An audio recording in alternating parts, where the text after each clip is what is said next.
Bienvenidos, bienvenidas un día más al Archivo de María. El caso de hoy sucede un domingo por la mañana. Un niño de 12 años sale de casa para repartir periódicos, pero nunca más regresa. Lo que parecía un caso más de desaparición infantil, pronto se convirtió en una pesadilla que sacudió a todo Estados Unidos. Corrupción, conspiraciones y una madre que jamás se rindió. Esta es la historia de Johnny Ghost, el niño que desapareció y cuyo caso sigue lleno de secretos. Empezamos.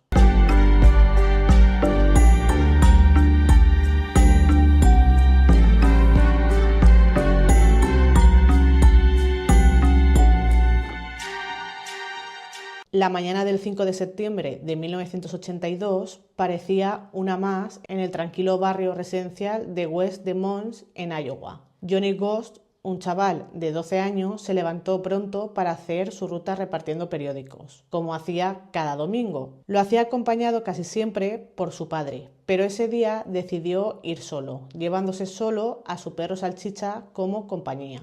Al poco rato, varios vecinos empezaron a llamar a la casa de los Ghost, preguntando por qué no habían recibido el periódico. Eso ya hizo saltar todas las alarmas. Su padre salió a buscarle a eso de las 6 de la mañana y lo que encontró fue bastante inquietante. El carrito de Johnny aún estaba lleno de periódicos y estaba abandonado a solo un par de calles de su casa y no había ni rastro de Johnny. Más tarde, otros chicos que también repartían periódicos contaron que habían visto a Johnny en el punto donde recogían los periódicos. Un vecino dijo que lo vio hablando con un hombre bastante corpulento que iba en un Ford Fairmont azul de 2 tonos con matrícula de Nebraska. No escuchó la conversación, lo único que vio fue a los dos hablando desde su ventana. Lo más inquietante es que algunos testigos dijeron haber visto cómo otro coche se acercaba después. Incluso un amigo de Johnny, Mike, contó que él mismo vio cómo aquel coche azul se acercaba y hablaba con Johnny. Le preguntó luego qué quería el hombre del coche y Johnny solo le dijo que le había pedido una dirección, pero que le pareció bastante raro, que le dio mal rollo y que quería volver a casa. Desde entonces, Johnny está desaparecido. Poco después, el mismo coche azul volvió a aparecer por la zona. Esta vez preguntó por una dirección a otro chaval que estaba repartiendo con Johnny y Mike, un tal John Rossi. Luego, Johnny siguió su ruta y varios testigos aseguraron haber visto cómo un hombre salía de entre una de esas casas y empezaba a seguirles desde la distancia. Algunos chicos, también repartidores, dijeron haberle visto caminando por la calle, pero que no notaron nada raro en ese momento. No fue hasta que volvieron al punto de recogida cuando se encontraron el carrito de Johnny tirado en el suelo. Un vecino también declaró haber escuchado algunos ruidos bastante extraños esa mañana, como si alguien estuviera luchando o algo por el estilo. Y justo después, un coche arrancando a toda velocidad. Ese fue el mismo sitio donde encontraron abandonado el carro de reparto de Johnny. Alarmados, los padres llamaron enseguida a la policía de West Des Moines para denunciar que Johnny había desaparecido.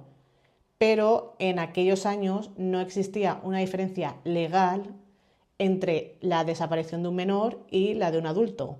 Así que tenían que esperar al menos 72 horas para que se iniciara una búsqueda formal. Increíble, sí, pero cierto. La policía pensó al principio que Johnny se había escapado de casa y que volvería en un rato, así que no se lo tomaron demasiado en serio. Pero ante esa pasividad, los padres de Johnny no se quedaron de brazos cruzados. Organizaron sus propios grupos de búsqueda, contactaron con el FBI y empezaron a mover el caso en los medios de comunicación. En cuestión de días, la cara de Johnny estaba en todos lados. En carteles, periódicos, marquesinas, colegios. Pocos meses después, su madre, Noreen Ghost, contó que alguien había visto a su hijo en Oklahoma. Un niño gritando y pidiendo ayuda a una mujer, pero que 2 hombres se lo llevaron a rastras antes de que ella pudiera intervenir. Esa fue una de las pocas pistas relevantes que llegaron en los primeros años.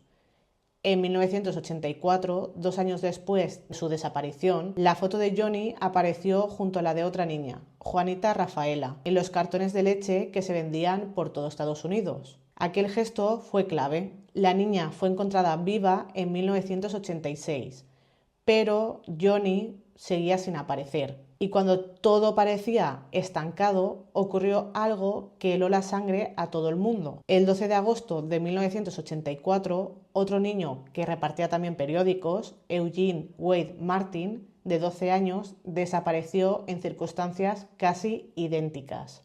Como Johnny, salió por la mañana solo porque justamente ese día su hermano no lo acompañó y nunca volvió. Este nuevo caso hizo que la policía reabriera el expediente de Johnny y esta vez sus padres ofrecieron $25.000 a quien pudiera aportar información que ayudara a encontrarlo. Pero los años fueron pasando y el caso se fue enfriando poco a poco. Aunque el caso seguía abierto oficialmente, lo cierto es que la policía ya no tenía muchas esperanzas de encontrar nuevas pistas. Aún así, a Noreen Ghost, la madre de Johnny, le permitieron dar charlas en seminarios sobre cómo actuar ante abusadores sexuales, con el objetivo de alertar a otras familias y seguir moviendo el caso. No se quedó ahí.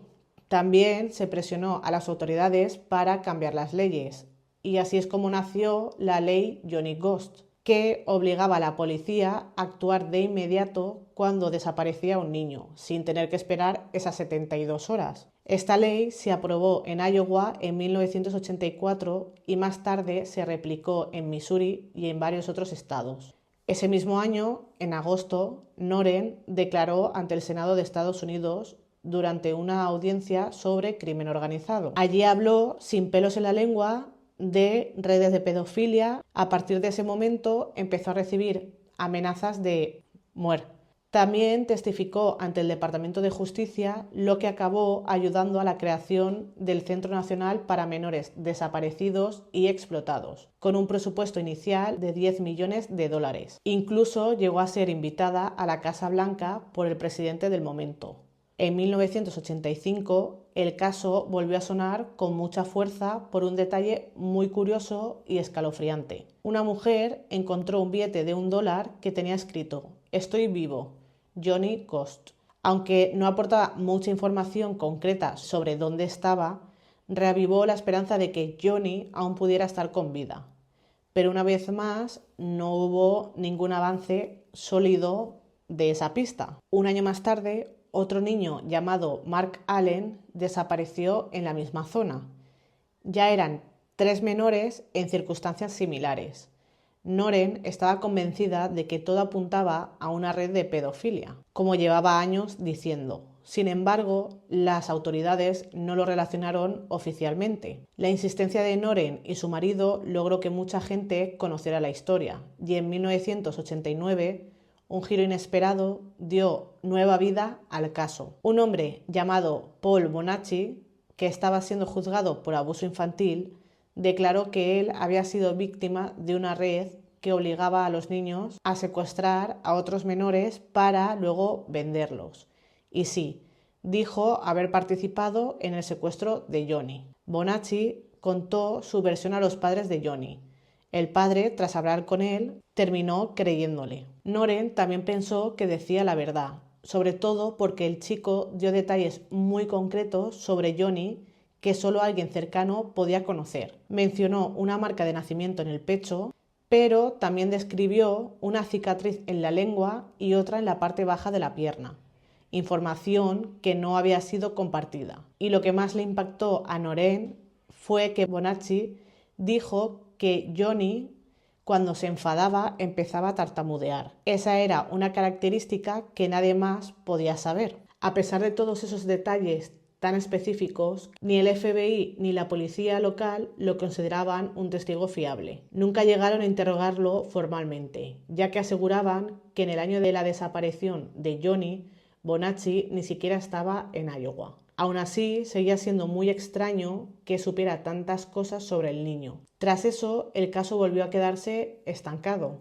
hasta que en 1997 Noreen Ghost volvió a captar la atención de los medios con una historia realmente insólita. Según contó, una madrugada de marzo de ese año, sobre las 2:30 de la madrugada, alguien llamó a la puerta de su casa.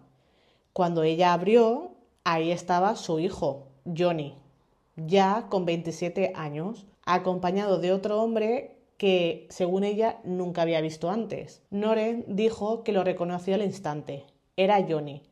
Y este, para confirmarle que era él, se abrió la camisa y le enseñó la marca de nacimiento en el pecho. Estuvieron hablando durante 1 hora. El joven no dijo dónde estaba viviendo ni dónde iba.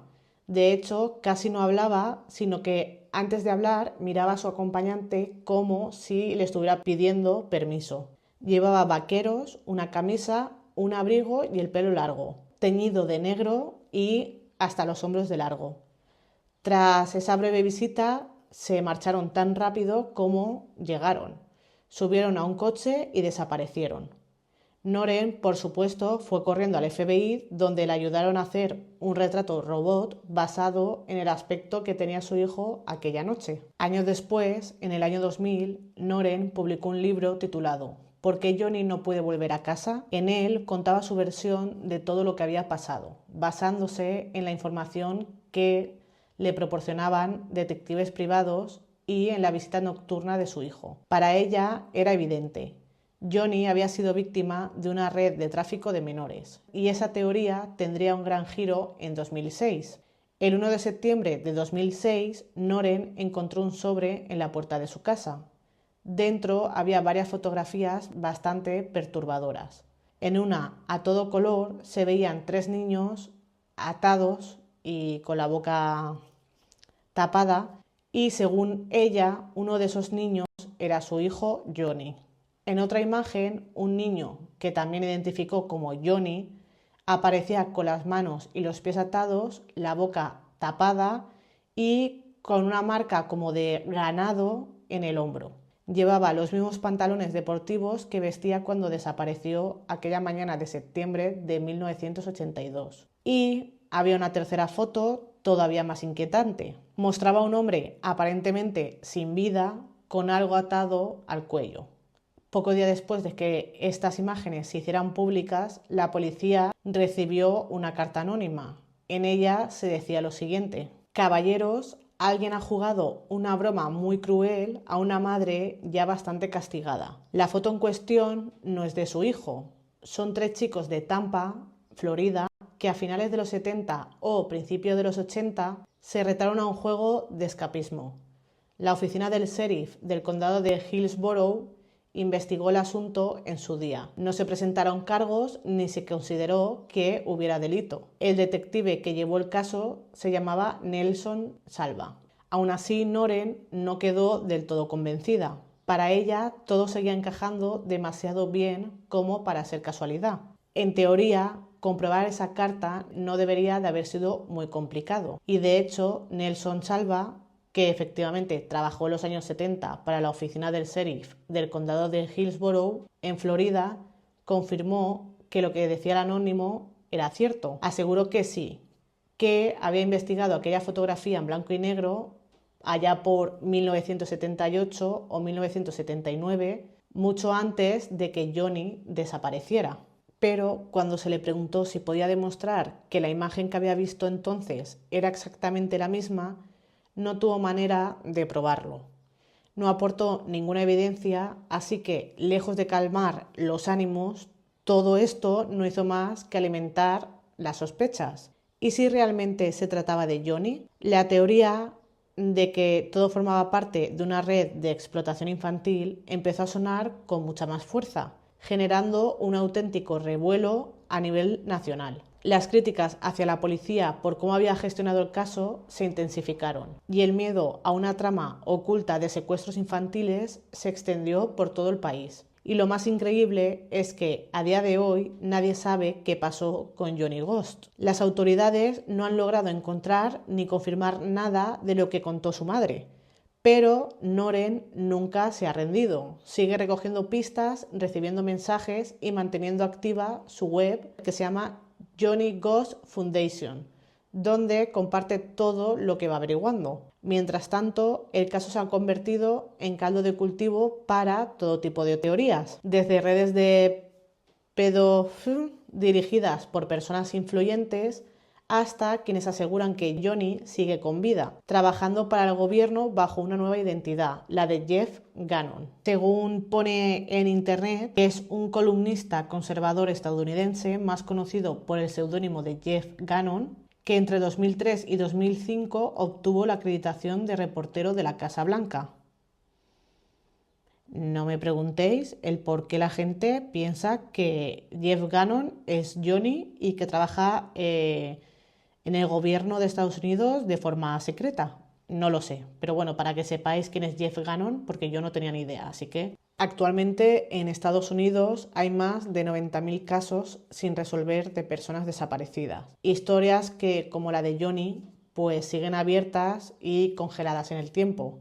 Y es que, queramos o no, vivimos en un mundo que realmente sabemos muy poco de ese mundo, porque mientras muchos dormimos tranquilos, hay quienes pues dan rienda suelta a impulsos muy oscuros. Hoy, más de 4 décadas después, el caso de Johnny Ghost sigue siendo uno de los grandes misterios de Estados Unidos. No hay pruebas, no hay confesiones y tampoco hay cuerpo. Solo quedan los recuerdos y las dudas. Y una madre que nunca ha dejado de buscar. Hasta aquí el caso de hoy.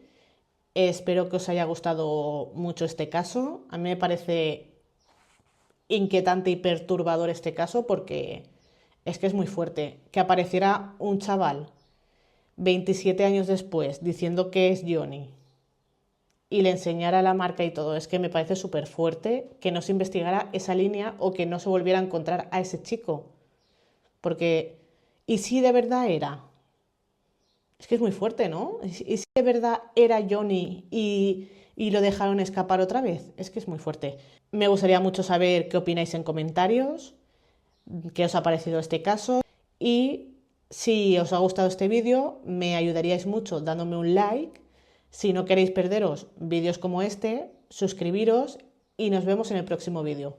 ¡Chao!